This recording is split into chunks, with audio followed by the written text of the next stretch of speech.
Ladies and gentlemen, welcome to another exciting episode of the FlappCast, Behind the Funny, where we talk about what goes on behind the scenes at a comedy club. I'm Barbara Holiday. I'm Joshua Snyder. I'm my co-host, and here with us playing the microphone guitar is our headliner, Dan Gabriel. Hello. Sorry, that was fun. The moment we were introducing, there was just a moment where your mind just went... My mind? You're reading my mind, Josh? Well, as you were speaking, there was a moment where we... You think I forgot what we do? We talk about what goes on behind the scenes at a comedy club. That's what we do. Right. Yes. Oh, yes. You did. But there was a brief moment where I was like... brain fart? Maybe she's... Yes, I do have a little bit of a cold. I apologize. But hey, let's forget all that. Dan Gabriel's here. What? All right. Who is Dan Gabriel? Oh my gosh, one of the... I'm the person catching a cold right now. Yes. That's who I am. Yeah, no, he's not going to talk. Don't touch my microphone now. That's all right. I won't infect you. I was licking your microphone earlier. I didn't know that was... Oh, no, I was licking your microphone. Get it? Wow. Dan Gabriel, one of our headliners, been in Claremont, Burbank. He's in our Yoo-Hoo room tonight at 9:30. If you're listening to this, because we will post it, come on down. There's still time to see rush down. This is not an April Fool's Day joke. I'm actually in there at 9:30. It's not a lie. It is April Fool's Day. I haven't done any pranks yet. Here's what I did. Okay. I told my 6-year-old son that he's adopted. Oh, no. And I'm going to stick to it for 12 years. But on April Fool's Day in 12 years, he's going to be so moated. All right. Oh my gosh. I need to think of something before the day is out. Yeah, I haven't really put any effort into this. You know, it's more of like, I don't work in an office. I think if I worked in an office, it'd be a good place to pull off something like that. Yeah, just or something, you know, or leave something that looks delicious on the table, but really it's poisoned. Oh, yes. I think I should call my parents and tell them I got laid. I think that might be They would never buy it because they know it's coming. They know it's coming. Why didn't you tell that to our listeners? You're not a virgin anymore, right? Were you a virgin before? Yes. I don't know anybody who used to be a virgin. Wait, he was not before a virgin. He is a virgin. Yes, you're a virgin? Yes, I am. You are? Yes, I am. And you talk about that in microphones? Yes, I do. I'll tell you something. It's not helping the situation. It's not, man. It's not helping. You keep that shit on the DL. Right. April Keep Fools. it on the Hughley, as I call it. April Fools, Dan Gabriel. April Fools? You're not really? Yes, I am. Really. No, I mean, come on. Yes. Is this not an April? Is this an April Fool's Day thing? Real. Absolutely. Come on, man. I believe in you. Absolutely real. I believe that you could get some ass in those $6 pants. I'm glad. He told me earlier that they cost $6. I didn't just make that up to insult him. Never tell people how much your clothes cost. Those look nice. Yeah, look, $6. $6 pants. Yeah, $6 pants. So, Dan Gabriel, you're actually from San Francisco, right? I'm from San Francisco. Yeah, I grew up there. And I went to UC Davis. Did you ever call it Frisco? No, we're not allowed to. It's only people who have spent no time there call it that. And virgins. And virgins. Well, that's about right. That's people saying Frisco screams virgin. So did you come up with like Margaret Cho and all those? No, I'm younger. I'm You're younger. I didn't mean to age you. No, sorry. Wow. No, Margaret was a few comedy generations before me. I came up with, who did I come up with? I came up with Al Madrigal and awesome. Kamau Bell and who else was in my era that was pretty much my graduating class. I mean, there are a bunch of other great comics that you might not know that are still amazing. Who? Joe Klosek. I know Joe Klosek. That's great. Dan Rothenberg. Tony Kameen. Kevin Avery, who's now writing for John Oliver's show. Oh, cool. Who else? Becky Pedigo. So you were. Cash Levy was a little bit before me. He was already sort of on the scene. What are you, like 20? Is this it? What? You're like 20, right? Into comedy? 20 or years old? Yes. So you have a 6-year-old son. I have a 6-year-old son. That's so gonna tell us I'm in my late 30s. Right. And I'm doing comedy back when I used to ride a dinosaur to the club. So a lot of those guys that you mentioned, I imagine you were all starting out at the same open In mics. Yeah, we all started out in San Francisco around the same time.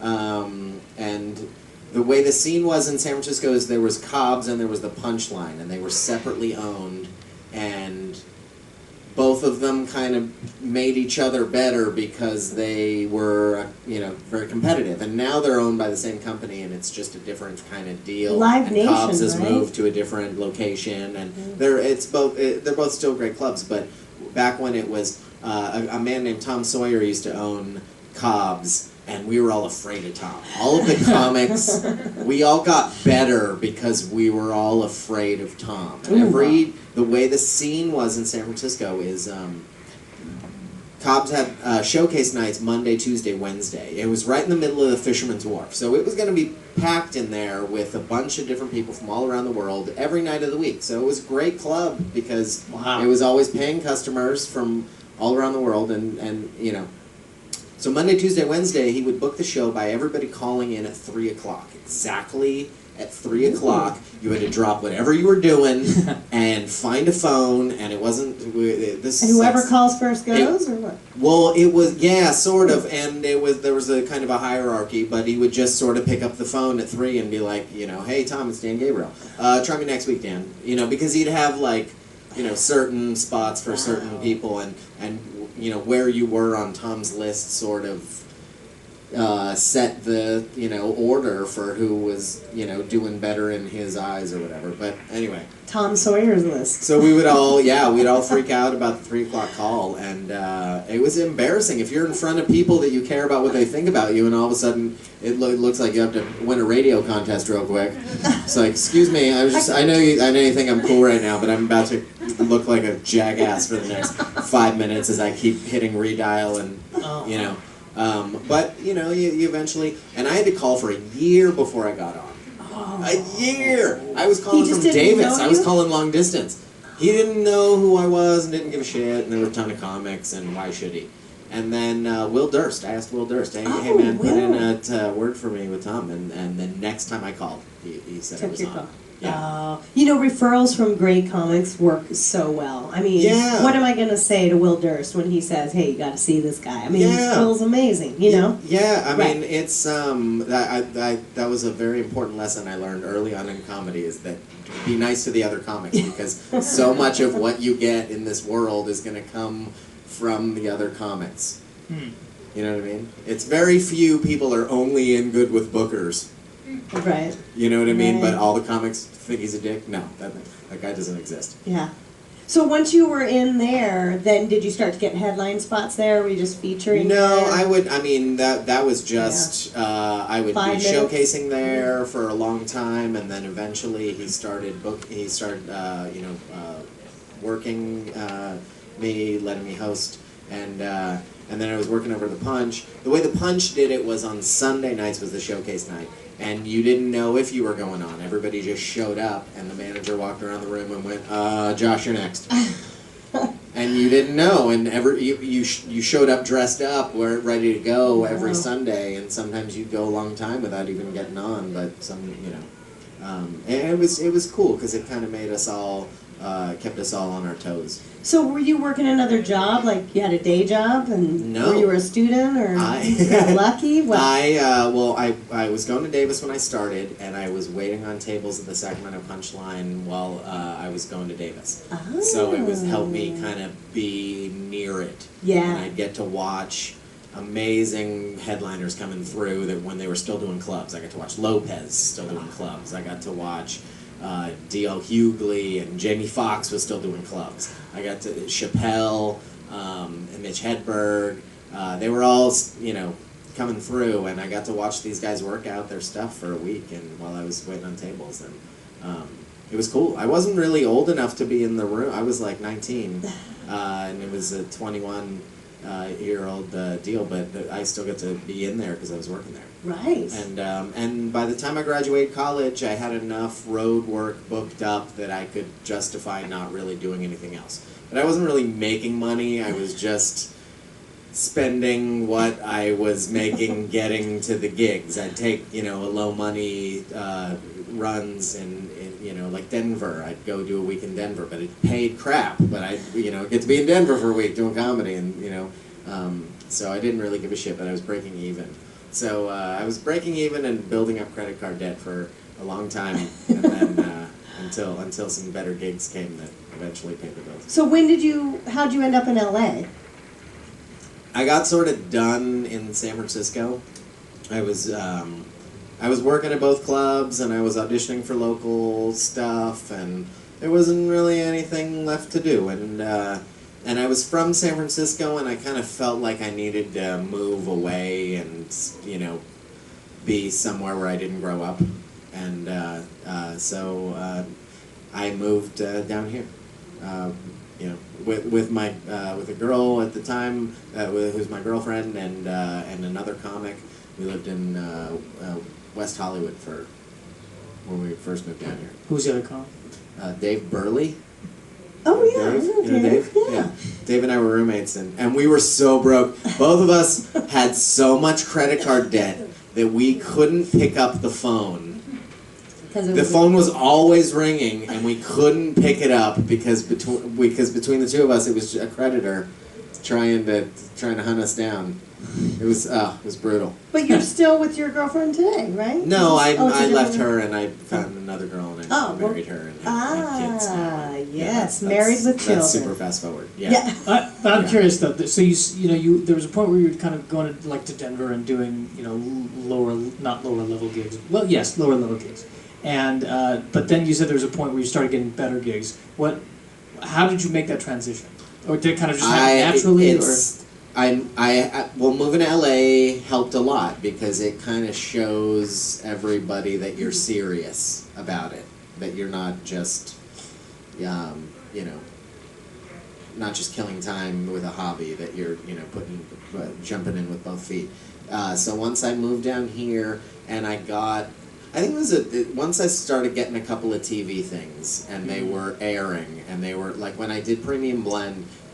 They were airing it pretty regular. Like it was like once a week at one point for a few months. And I got a ton of college gigs. And college gigs cleaned up my credit, man. It was colleges, whew, baby. If you can just have a good run. Right, Barbara? Yes, right? She knows the deal. You were on Star Search too, right? I was on Star Search too, but I lost, and it still pisses me off to think about it because there's just so many things. I can't even watch reality TV now because I know how the producers kind of bend things to make it more dramatic. But I wasn't even supposed to go that day. Like an hour before it aired. Some producer decided that the comic who was supposed to do a set they didn't want him, and they said who's next in line, and I had a gig the night before, so I had drove all through the night to get back, just to be the backup in case he died. I thought maybe if the other guy choked to death at craft service table or something, that would be okay. Fine, I'm in, but I wasn't. I had no idea I was supposed to go that day, and an hour before it, they're like, "You gotta go," and I still get sick of this thing. Oh God, and I wanted to do this one bit, and they told me, no, you got to do this other bit, and then I got out and did the bit that they asked for, that the producers begged me to do, and Naomi Judd gave me shit about the bit. I can say shit, right? Yeah. She gave me, Absolutely. it was about flying. It was about being in first class, and she's like, airline jokes. Yeah, because I'm a country singer and I know how to critique comedy. Yeah, because I ride a horse to all my gigs. But Star Search didn't really do anything. It was the Premium Blend. It was Comedy Central. Yeah. That's the clip that got me a lot of work. So. And Ferguson, you were on Ferguson, right? And I did Ferguson, That's but great. yeah, Ferguson. Comedy Central and Star Search both had a lot to do with my management at the time. I came down and I had good management for a minute, and those things I can sort of attribute to management generated heat. But at Late Late Show, I did that shit myself. I called CBS and said, "Who books the Late Late Show?" Awesome. They said, "This is the person who books the Late Late Show." I went to the Ice House. I taped 10-minute set, and mailed it to her. Snail mailed it to her, Wow. and just followed up. Hey, which ones you like? Which ones you don't? She said, "I like this one, this one, this one. You got to change this." Blah blah blah. And I was just on it. I would go out and change and make the changes that she asked for, and get a new clean set to send back, and it was just being on it, and eventually she goes, "Hey, you're taping in 2 weeks." And about how long did that process go from when you That first took sent like it? 6 months Mm-hmm. from the initial sending it in and getting a response like, "Hey, this is it's Now, were you enough to work on." were you able to?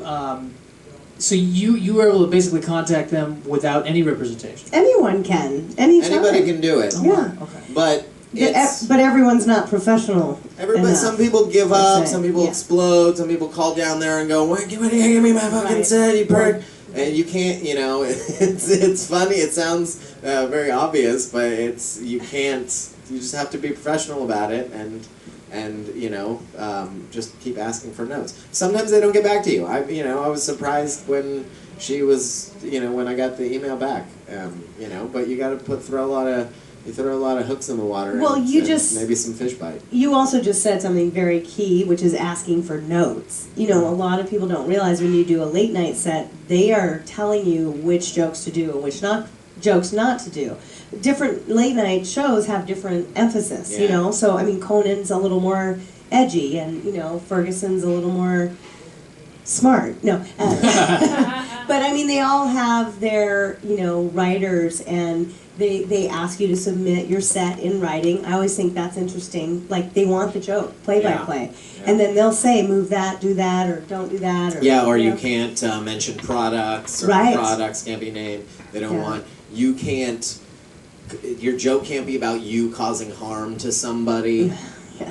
That was a note Right. that they gave me for Ferguson. It's gotta be, you gotta. And which joke was that, Dan? I don't remember. I have no idea. I don't The recall set, from what I sent in initially and what the set ended up being, it went through a lot of different working on it. Yeah. And then the month before, or the couple of weeks before the set, just dialing it in and doing it night after night to get it perfect, to get used to saying it in the way that I needed it. Because once you make the changes, all of a sudden it's not the same concept in your brain, and the words are going to come out weird, and you've got to get used to saying it. It's really awkward that I think late night sets, everyone dreams, most comics dream of, oh, if I only had my 5 minutes or whatever, but then in a way, it sort of goes against the comedy grain because we let loose and we deal with what's in the moment, and all of that you cannot do. You have to do it. It's a completely different animal. Yeah. It's something it's something that you have to do Yeah. to get more of working the other thing. The fun So part. much in Hollywood, you're auditioning for a job in a way that Nothing isn't to really do. what you're gonna do when you get the job. That's It's right. the same like when you're auditioning for a movie. You're in this tiny room with 3 people who don't believe in you at all, or don't have it. And you got to form this world for them, and then you get on the set, and you're surrounded by that world that you had to pretend before, and it's a much easier gig once you get the gig. But it's getting the gig that's the pain in the ass. So you are doing a lot more TV now, and you have a 6-year-old. So do you go on the road much still, or what's trying to stay home? I'm still doing the road. It's still is still paying the bills. And I still like doing the road. I like doing shows in front of large groups of people that don't, I like going to towns. Los Angeles is fun to do comedy in, but pretty much a lot of people here are in the business, and it's just a different deal. But I like performing to crowds of people who just need to forget about their troubles for 2 hours, and I'm the reason that they put on deodorant and came to sit in the thing and get drunk, and hoping they get laid later, and I'm just trying to facilitate that. What was your worst gig ever? Worst gig ever? Yeah. I don't If know. you've been on the road, that's what everyone says. I've done a lot of shitty gigs, man. Sometimes, right? Sometimes you're just in a bar with You don't have to name the name. Well, no, one is coming. All right, this is the worst. This is the worst gig ever. I know there's one. The one that immediately comes to mind. It's like, God. I was playing Denver right after Columbine happened. Oh. Right? Oh. Or maybe it was like 6 months after. And the club owner, it was a new club owner. I got the booking, and then the club got sold, and the new owner was honoring the old dude's bookings. So I wasn't necessarily in with this new dude yet. And he goes, "Hey, can you do a benefit for Columbine kids?" And I said, "Of course I will." I thought it was going to be like in his club, bunch of people paying money to send the kids to Disneyland. Don't tell me you went to the school. Well, I had to go to the bowling alley and entertain the kids who were shot at and their families. It's not a raising money thing. It's just a, hey, come cheer the kids up. And so dude with the hole in his cheek still, who was dragged out of the window, I'm looking him dead in the eye. All of them, and I just they all had this look on their face during my set, like, this is not easing our pain at all. This is not helping. You're not helping at all. Your dick jokes are not erasing the fact that I was dragged through a window with a hole in my face.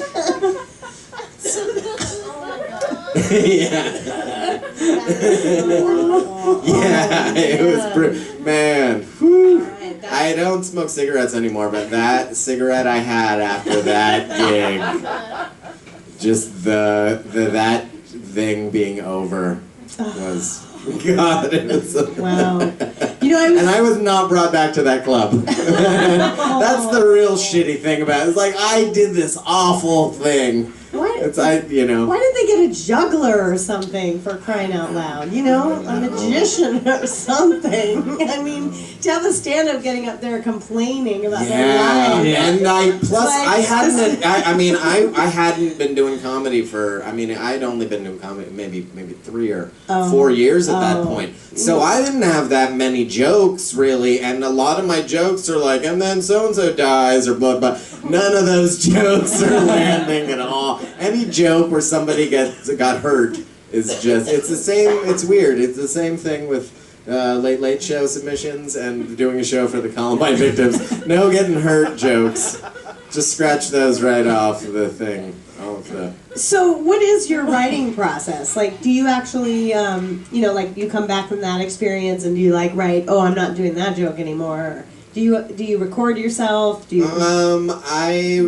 I should be more diligent about it, but I record myself, and usually when I'm on the road, and I have a whole week to chew on something, or just more time during the day. It's hard when I'm at home because I have 2 kids, and just so much of my day is spoken for. But when I'm on the road, I have time to listen to the recording and make notes or whatever. I can't really sit down and just shit out 100 jokes. I gotta live life and react to something and have something to bitch about, or some a story to tell. And usually my writing process is it starts off something true that really happened, and then the punchline is just fabricated embellishment.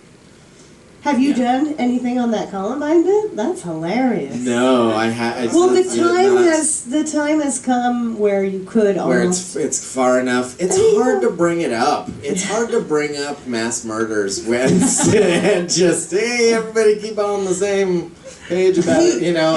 Have you seen Jim Jeffries stuff on that? It's actually quite good. He actually did. He came here and did a bit right after the Sandy shooting. And it was on gun control. It was really interesting the way he handled it. He kind of gets a lot of slack for being a foreigner, right? Everybody's like, oh, well, he's from a different land. He's just looking in on our culture and observing. But I'm, I'm from this. So what fucked up reason do I have for?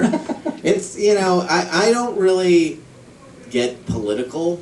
I don't know. It just seems a buddy of mine. I mentioned in a joke that I got Obamacare, and I did. I signed up for it. So I'm very happy with it. And a buddy of mine texted me the next day, and he was like, "Oh, that's cool that you're saying that." And I was like, "I wasn't saying it to make a statement. I'm just saying it because it's the truth. That's what happened." But I don't know. I don't really. But political jokes don't have very long of a shelf life. Oh, yeah. that's interesting. You know what I mean? You got a couple of weeks with them, tops, and then you got to trim them out of your act, and it's or just insert a different president or here. insert a but then it doesn't work. You know, like when a comic makes the transition to I rented this movie because I wrote the joke about when it was out, but now it's turned into I got it on Netflix. Saw it on TBS. Yeah, I saw it on TBS, and here's that bit I've been doing for 10 years. Yeah.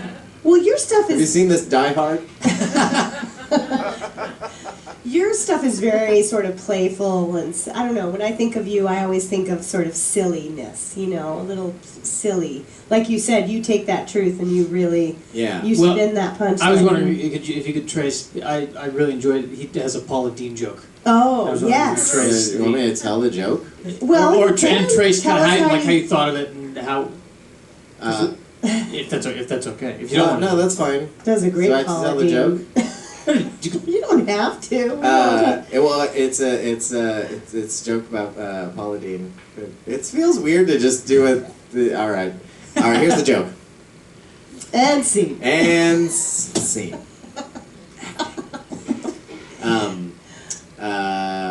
Okay, I'm not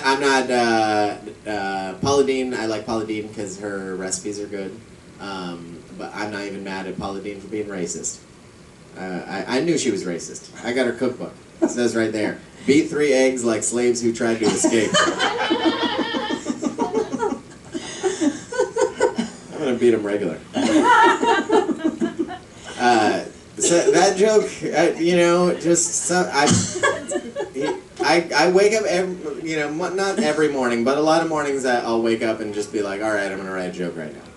And that it's something about Paula, like it was on the news or something about Paula being in trouble, and I just reacted to it, and I just it was a Facebook status update that got so many likes that I decided to that's got too many likes to just die there. I gotta keep milking. Awesome, great source to mine material. Well, I love that. I love the punchline. But the other great thing, like when I saw you do it especially, is that you take the moment afterwards of the guy reading it for the first time. Yeah. And that it's like a that's silent the tap. thing that it takes a few times telling it to figure out. Is that the only way they're going to be okay with it is if I'm not the guy who wrote it, I'm just the guy reading it, right? It's not me, it's her cookbook. Right. I'm just telling you how that day went.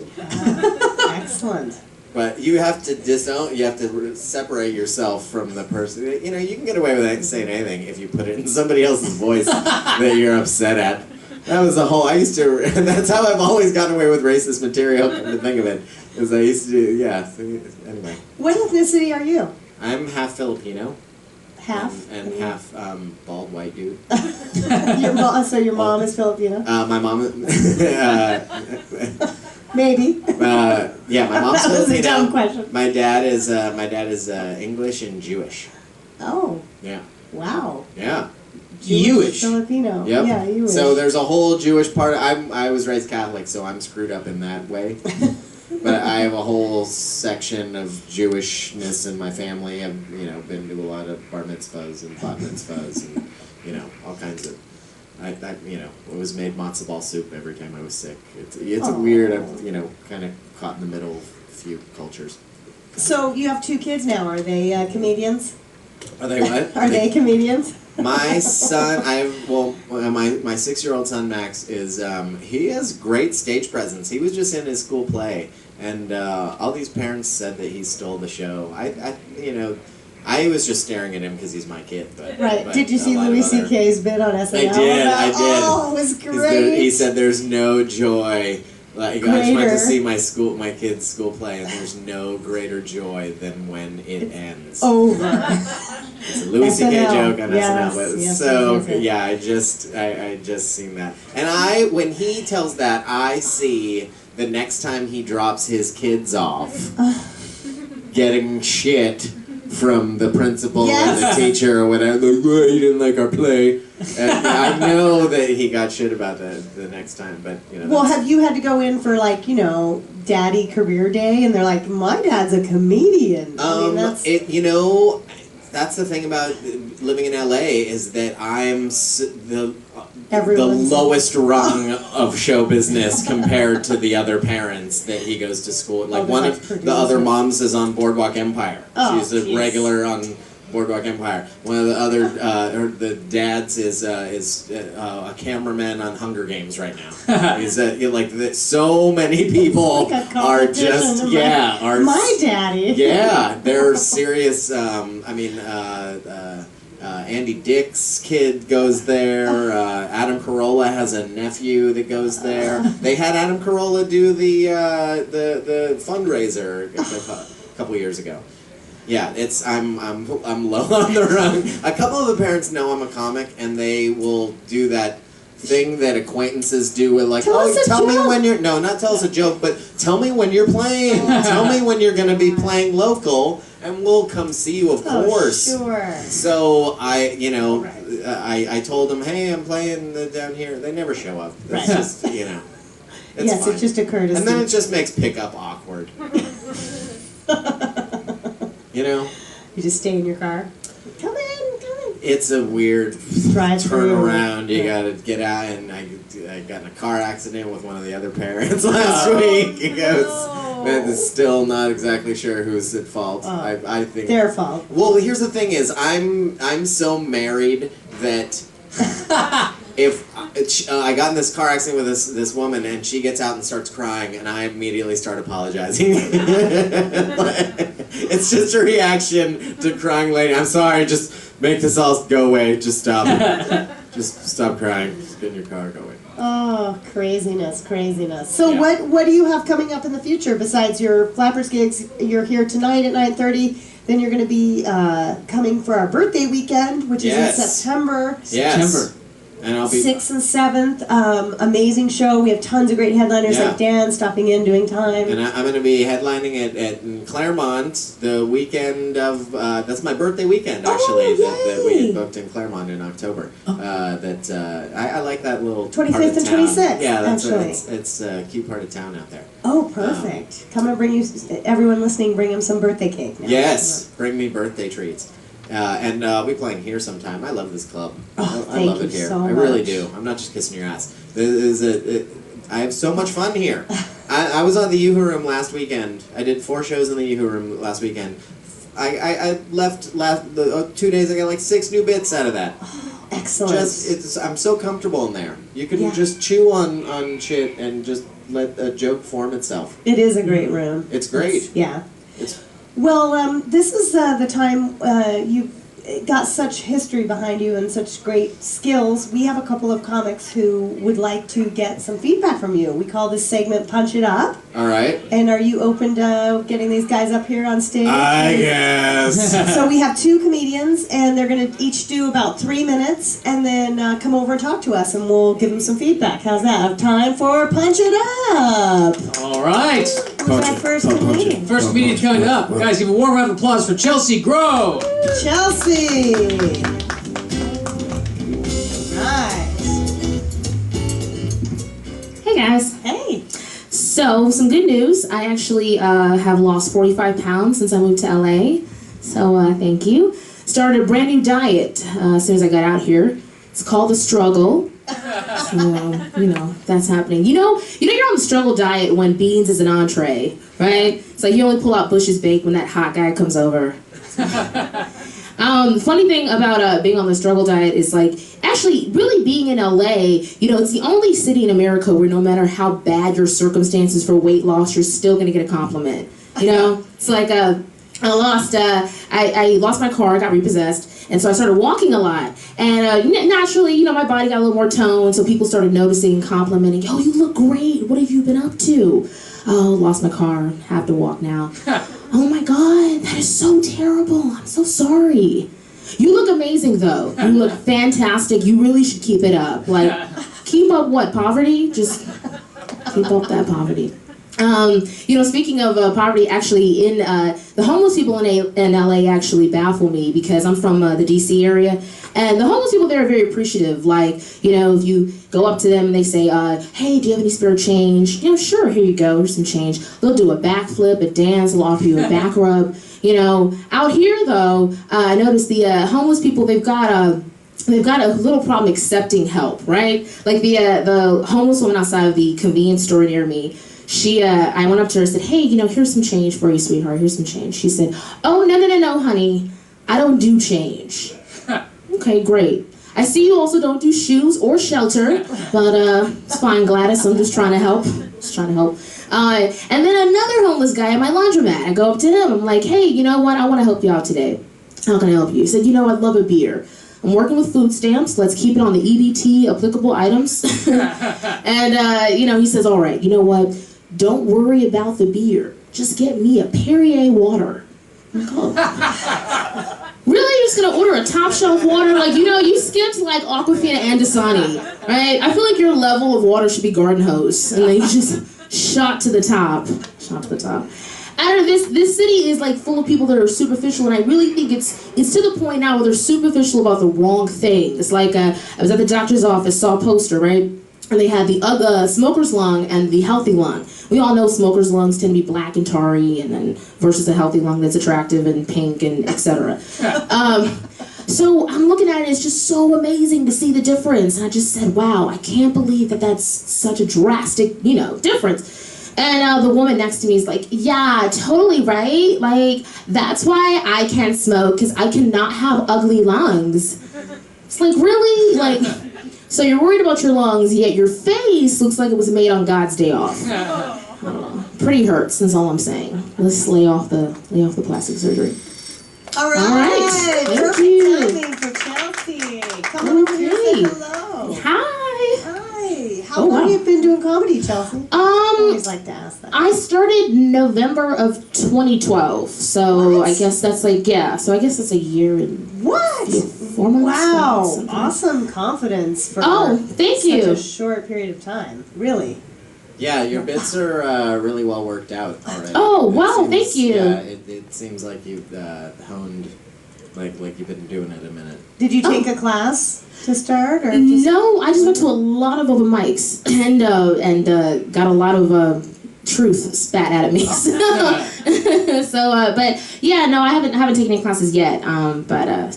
So yeah, just been, I don't know, I just try to get up and what really helped me a lot, I think, was recording myself. I record all my sets, whether it's a show or a mic, and I just listen to myself back, because once I got over hearing my own voice, I think that really helped me just kind of punch up my stuff.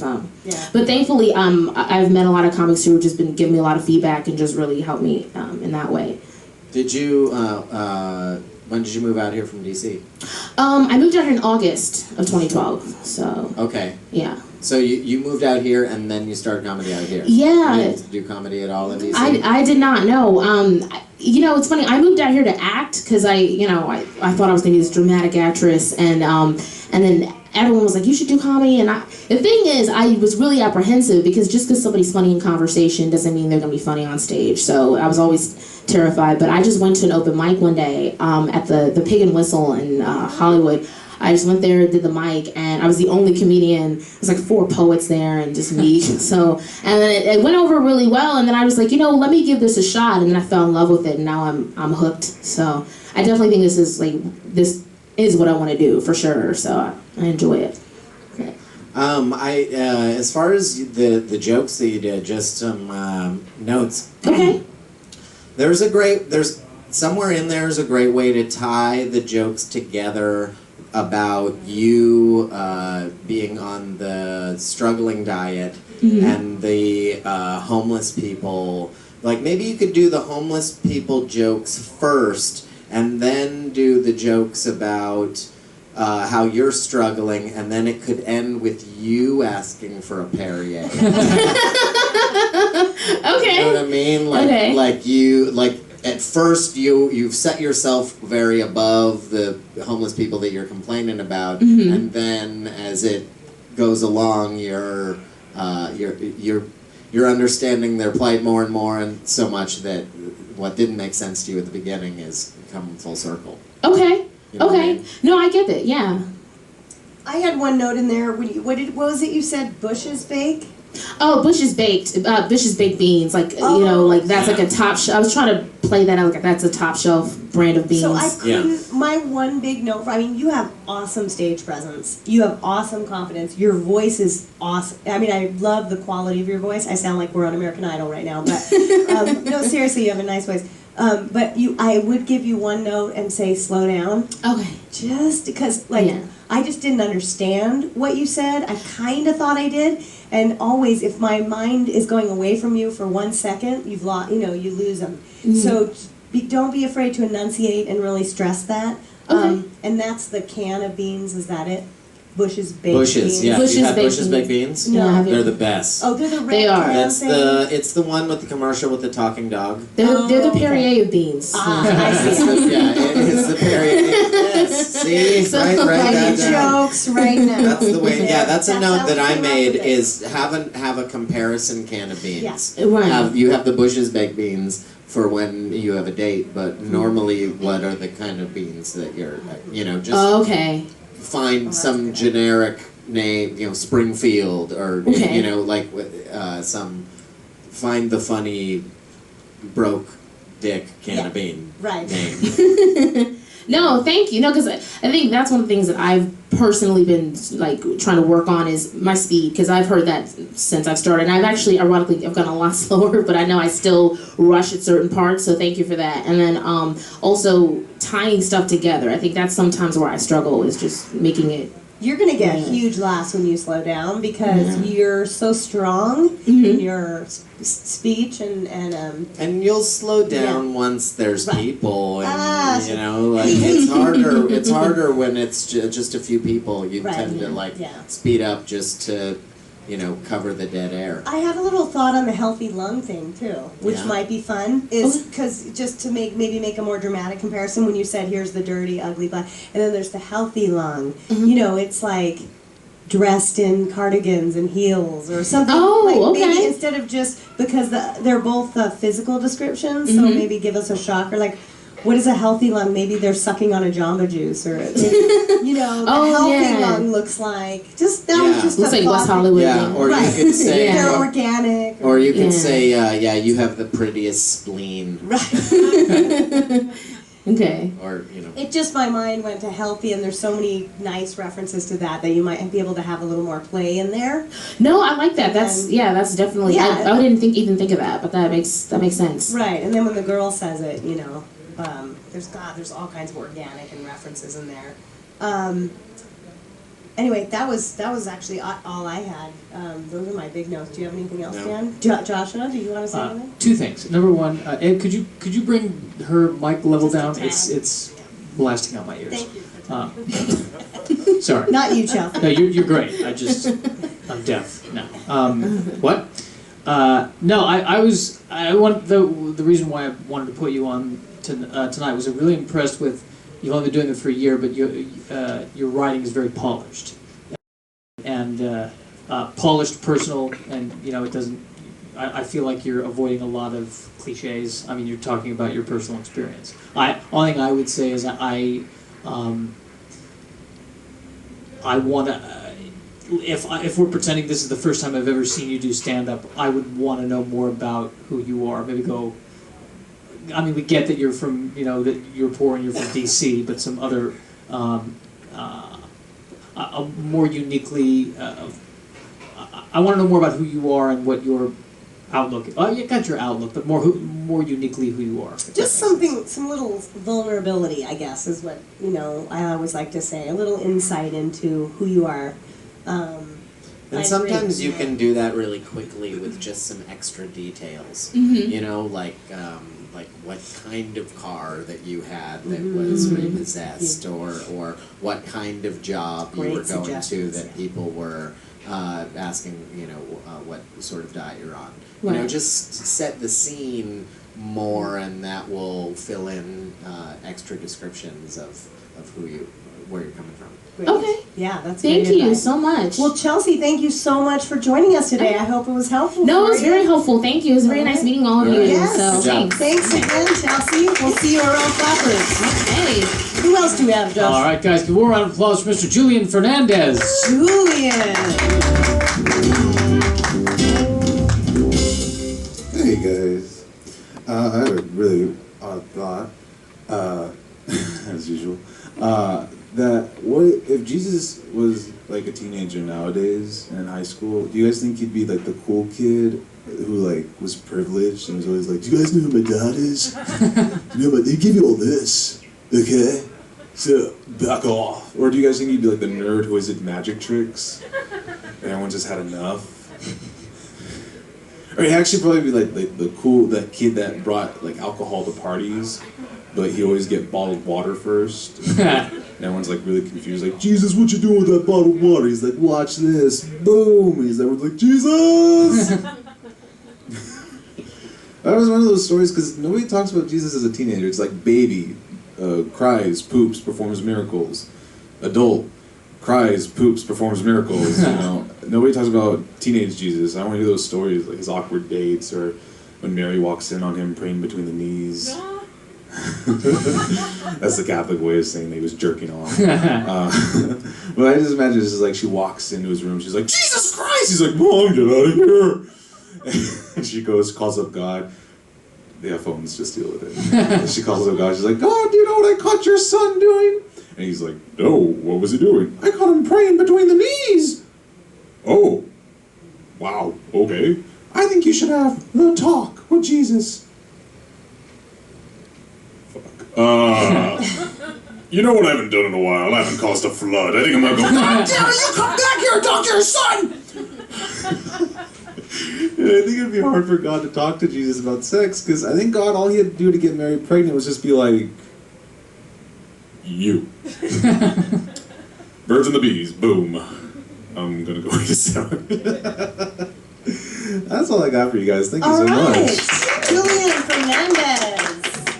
So, Julian, how long you been doing comedy? I've been doing it for about 4 years now. I started when I got in college and I turned 18. But lately this year I've been really trying my hardest to get more at it because, I'm 21 now. And I was just like, I need to go do clubs where I can drink. And they prefer it I'm 21. So You started young. Yeah. In high school, actually? No. I right in the spring of my first year of college. Oh, okay. So. And where'd you go to school? Mount Sac, right there in Walnut. Oh, yeah. Near West Covina and Diamond Bar. Nobody knows where Walnut is. So I do. I always have to explain it though. I've heard of it. I always be like, I'm from Walnut. They're like, what?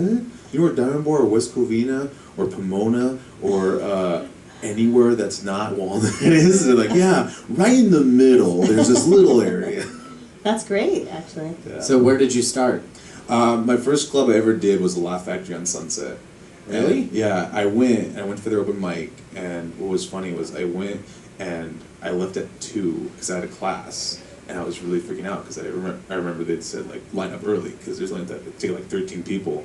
And I was like, oh shit! So I drove, and the teacher like that one day she was just like, I'm gonna keep you the entire class time. It says we're ending at 2. We are ending at 2. I'm like, no! And so I rush and I get there. I'm like the 13th person in line. If I get in there, in my head, and it was a bad way of thinking. I can think of that now, but I was like, if I bomb, I'm it's not for me. If I do well, if I do good enough, I'll keep on doing this. I go, and then they had us all go upstairs, and James Masada, the owner of Laugh Factory, he met with everybody individually. He just told me, I like what you're doing. I think you know what you're doing. I want to see more, but, come back for another open mic, and we'll see what happens. 4 weeks later, I couldn't come back because I was in a show, so I've been back maybe like two other times. Nothing's happened yet, though. Wow. You jumped straight into the belly of the beast. I'm not even going to go there. Yes, for any aspiring comedians watching or listening to this, hit the open mic at the coffee shop first before you rush straight to the Laugh Factory. Come to Flappers. We have tons of opportunities. Yeah, you want to sort of dip your toe into the water. That's like learning to swim at the Olympics. Yep, you're in. Compete. What was I'm falling off the couch. Yeah. What was cool though was like I'm very much trying to always get prepared for everything I do. So before I decided like I'm gonna go do that, I was just like, you know what? I need to make sure I know what I'm not gonna say. So I always look over like comedians after comedians, just watching stuff and seeing like how do they do it, how they do this, how they do that, and come up with material.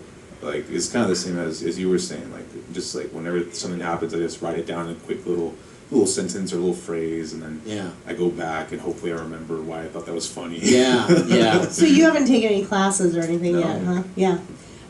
Dan, do you have some notes for him? I can start if you want. Yeah, go ahead, start. Well, so my big thing for you is kind of similar to what we were a little bit talking about with Chelsea about, but for you, it's really hard to jump right into religious stuff like that without giving it any context of who you are. That's my first thing. So, like, if you even told me up front that you come from, a family of 20 and you grew up Catholic, I think you slipped it in sort of way later after you'd done all the... So, it's just hard. You sort of can alienate people pretty quickly. Yeah. Not that the jokes aren't funny or that there's not good material there, but maybe give yourself a little more context before you hit us heavy with that kind of stuff. Like I grew up Catholic. I mean, I'm just guessing. Yeah. 20 brothers and sisters. That's a good note. It buys you the right to talk about it if everybody knows that you grew up Catholic. Like you put in the time to be able to say what you're about to say. And coming out and saying like, oh hey guys, I'm an Jesus. atheist. Let me talk about it. Right, fuck Jesus, you're like, what? And then... Yeah, and you should own it more. Okay. Because you're talking about some heavy stuff. So once you tell them that you were brought up Catholic and that this is who you are and where you're coming from, don't say, I wonder if Jesus did it. He did it. Yeah. See, you're saying, say it as a fact. Don't say and I wonder just it's not committing enough to the bit. They don't have to buy it, but you gotta believe it. Right. You know what I mean? Yeah. He had another moment that I wrote down with the same thing about ownership. When you said, they have phones, just deal with it. So, but you kind of blew it off. So it was like, they have phones, just deal with it. Instead of, hey, they had phones. I mean, maybe they weren't like cellular phones. I mean, they were like cups on a string or something. Pigeon but slingshots. It's the same kind of moment that I felt, I think, Dan. Like I just wanted you to say, hey, they could have phones. Yeah. I mean, more ownership. Own the absurdity. Yeah. Right. Okay, yeah. It's, really important, actually, because you can sell anything. I mean, you have the microphone. You have the right to say anything you want. No apologizing. I actually tell women this a lot, because I think that's one of the reasons why women aren't as funny as men, generally, because they tend to apologize, right? And they're, instead of stating their opinions loud and clear. And so that's what's funny, is when people say, I hate this, or I don't like this, or this is the way it is. We don't have to agree with you, but if we can see where you're coming from, we can decide. And we can laugh at it. Yeah. Yeah, and when just if you say that that's the way it is, it just comes across stronger than an idea that you're playing with. I think the fact that here's another note about age that it's a weird thing. It's like under 21, you should always say your age, I think, because it's kind of important to know that the person is really 18 or 17. Because that's like when you hear a 17-year-old talking about a mature subject, and I'm not talking profanity and stuff, I'm talking like a real complex, you're like, wow, at 17 they have that kind of politics or anything right. like that. But once you're over 21, I always say never mention your age. But you're in a weird place. No, I mean, it might give you, I think you might have some fun with that confusion phase of your life, like in the sense of, all right, I don't know if you're Catholic. I mean, do you go to church now? I mean, all this religious stuff just brings up so many questions for me about who you are, you know? Yeah. Do you go to church now? Are you a Catholic now? Do you denounce your family? What's your family like? Do you go to church every Sunday? I mean... You should say, so I'm 21, and it's been really weird drinking these last 4 years. That's great. Good one. Yeah. That is There my you go. gift to you. Yes, that's a great one. Thank you, Dan. Awesome. Well, Julian, thank you so much. I hope it was... Joshua, I'm sorry. say. I don't know why... We're done. I'm sorry. We're not done. Joshua Snyder has notes. Give it up. Perfect. No, it's really... Watching your set was very interesting to me because you were basically doing sketches, and you were doing a lot of act outs, which is something I love seeing. Like one of my favorite comedians is Eddie Izzard, who goes heavily into sketches. But the key is when you do that is that I think the more detail you can find. Like I think Jesus was a teenager versus Jesus was a teenager growing up in what city did you grow up in? Walnut. I think Jesus was a teenager growing up in Walnut. Like even making it, like the more details you can find, I think, and the more colors you can find, it'll make it. I think you're going to find a lot more laughs. Like one of my favorite ideas was Darth Vader in the restaurant in the Death Star. That's I don't know. Oh yeah. But what's interesting is that I watched an interview with him and he was talking about. The restaurant that he was describing was a real restaurant that's like a truck stop restaurant. And when he was being very specific about the trays, and the trays are always wet, and I think the more detail you can find, I think it will, you'll get a lot more laughs out of it. Okay.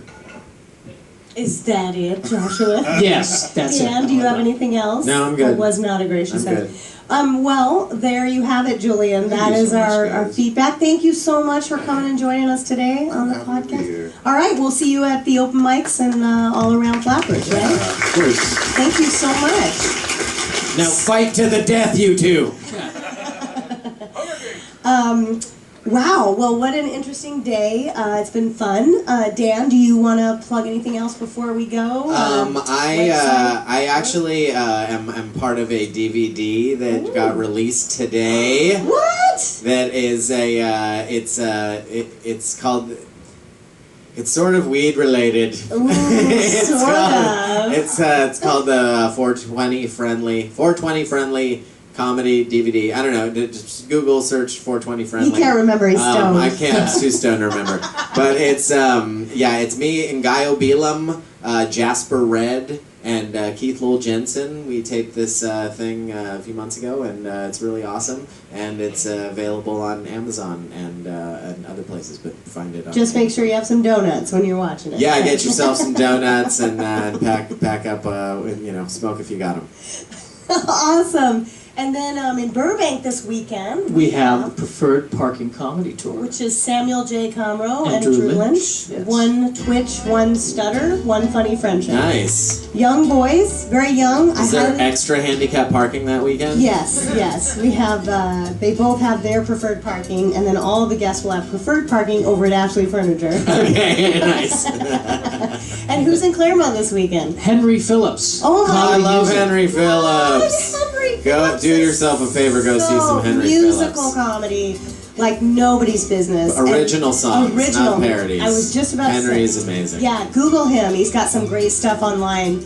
Don't forget to download our Flap app. We have some very exciting news coming up in the next 2 weeks. I can't announce it yet, but if you get our Flap app, we will do a celebrity alert on there. It's someone who's never been to Flappers before. someone filming a new movie. Very exciting stuff. So stay tuned. Might translate into Josh getting some. Oh yeah. No. No. All right. And don't forget to download our full schedule at flapperscomedy.com. Thanks everyone for listening. Flap out. Yay!